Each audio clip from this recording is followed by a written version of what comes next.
When I looked at the female athletes that I worked with, my teammates, my own story, I recognized that there was a lack of mentors, there was a lack of advocates for proper health, I think, physically, mentally, and spiritually within sport.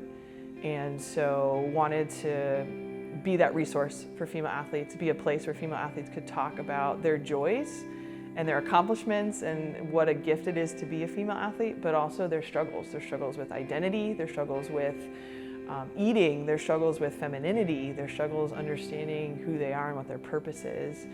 And I really found that the answer to that was a deep understanding of who I am as a daughter of God. So our mission at Fierce Athlete is to empower female athletes to thrive in their God-given identity and femininity. And we do that through mentoring coaches, through talking a lot about mind, body, spirit integration, through talks, through mentorship, through resources. But really, it's kind of this discovery of what's already there.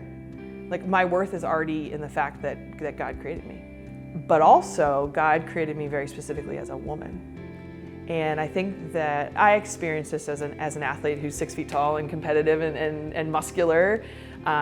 There was this tension with my femininity.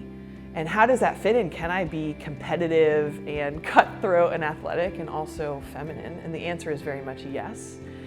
And I think there's a lot of confusion today over the concept of sexuality, over the concept of masculinity and femininity. And something that we really talk about is that as human beings, our nature is that we're body and soul. And so therefore, because I was created as a woman, I am feminine in my whole being. I actually can't even deny it. And just as unique as I am as a human being and as a woman is my unique expression of my femininity. Now, there are certain tenets to it, like as women, we just based off our nature, we tend to be more nurturing, based off our capacity to nurture and give forth life, where men and masculinity, they tend to be more sacrificial. They're different. We're different as men and women, but there's a power and a beauty there. I'd say my faith is my foundation when it comes, or it's become, I should say, my foundation when it comes to, everything in life. I recognize, and this is something that I really spend a lot of time teaching and preaching to athletes, that my deepest identity isn't as an athlete, it's actually as a daughter of God.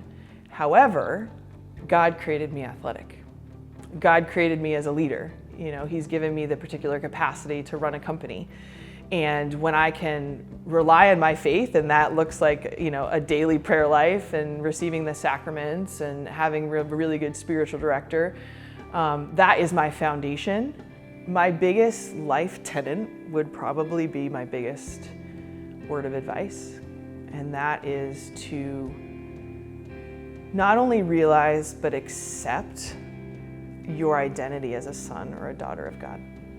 And it sounds so simple. Like, we've probably, wherever you are in your faith journey, whether you grew up in church or not, you've probably heard that concept before. But I think we become numb to the reality of it. It is the deepest reality, actually.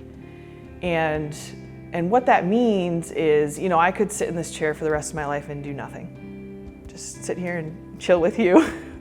Or I could go on to, cure cancer, win a Nobel Peace Prize, I don't know.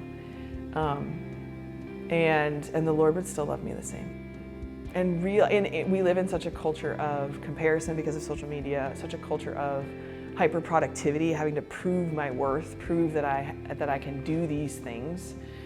And the problem with that is it creates this conditional sense of my worth, sense of my identity. And to just sit back and realize, no, I'm actually just loved because I was chosen, because I was created. That takes the pressure off.